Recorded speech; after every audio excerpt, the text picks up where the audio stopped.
ঈদে আমি আসলে ব্যাচেলর পয়েন্ট আমরা নেপালে শুটিং করে আসছি, ওটা ঈদ স্পেশাল, কোরবানি ঈদ স্পেশাল। এছাড়া আমি আসলে 4টা নাটক করতেছি। আমি খুব কম কাজ করতে পারছি আর কি এবার। তো আমি আশাবাদী, কারণ গল্পগুলো ভালো চুজ করে আমি 4টা কাজই করতেছি আসলে। রচনা এবং পরিচালনা করেছি ইশতিয়াক আহমেদ ভাই। সবকিছু বিক্রি হয় না নাটকটার নাম, কি একটা সৎ ছেলের ক্যারেক্টার করতেছি আর কি নাটকে, সততার গল্প আর কি।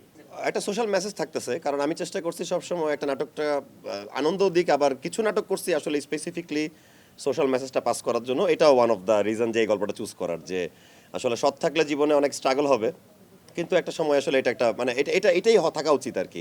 আর দিন শেষে পৃথিবী সব কিছু বিক্রি করা গেলেও মানুষ তার নিজের সত্তাকে বা বিবেককে বিক্রি করতে পারে না, এটাও একটা পয়েন্ট আসলে। উপলব্ধিটা আমার ক্যারিয়ারের শুরু থেকে ছিল, মানে আমি ভার্সেটাইল অ্যাক্টিং করতে চাই বা সব রকম করার চেষ্টা করে দেখবো, পারি আর না পারি, একটা অভিজ্ঞতা তো দরকার, না ট্রাই করলে তো বোঝা সম্ভব না পারবো কিনা।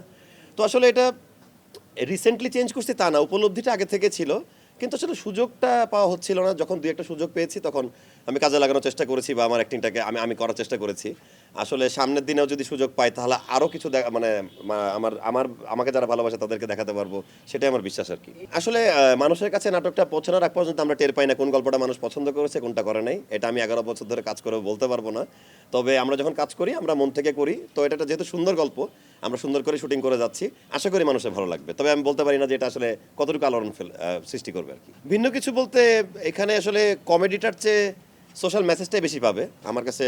ভাইয়ার লেখা অনেক পছন্দ পার্সোনালি, তো ডায়লগগুলো আমার কাছে ভালো লাগছে। আমার কাছে মনে হয়েছে যে মানুষ কানেক্ট করতে পারবে, এরকম মানুষ সমাজে আছে এবং এটা ফেস করে এবং এটা কানেক্ট করতে পারবে, আমার বিশ্বাস। আমার মন্তব্য হচ্ছে দুর্দান্ত, এবং এই চেঞ্জেসটা তা আসবে এটা আমরা নিজেরা জানতাম।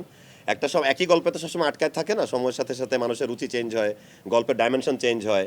আমাদের নিজেদেরও আসলে দুইটা আর্টিস্ট, আমি একা আছি, আমার সাথে একটা নায়িকা আছে, ওই গল্প করতে ভালো লাগে না। আমার কাছে টিম ওয়ার্ক, গ্রুপ ওয়ার্ক, 10-12 জন আর্টিস্ট আছি, পরিবারের গল্প দেখতেছি, আমার নিজের কাছে ভালো লাগে। আপনি দেখবেনও আমার ক্যারিয়ারে আমি পরিবারের গল্প করছি অনেকগুলোই, আমি সিরিয়ালও করেছি পরিবার রিলেটেড এবং সিঙ্গেল নাটকও করেছি। আই লাইক ইট আর কি, এবং আমি চাই সামনের দিনে এরকম গল্প আরও হোক, আমি নিজেও যেন এটার সাথে জড়িত থাকতে পারি। ফ্যামিলি ক্রাইসিস একটা দুর্দান্ত সিরিয়াল, মুস্তাফা কামাল রাজ ভাইয়ের। এটা আমার ক্যারিয়ারও একটা ব্যাচেলর পয়েন্ট এবং ফ্যামিলি ক্রাইসিস, এই দুইটা আমার লাইফের বেস্ট সিরিয়াল, যে দুইটা সিরিয়ালের কারণে আমি আমার ক্যারিয়ারও আসলে আমার উন্নতির পথে মানে আগাতে সাহায্য করেছে আমাকে।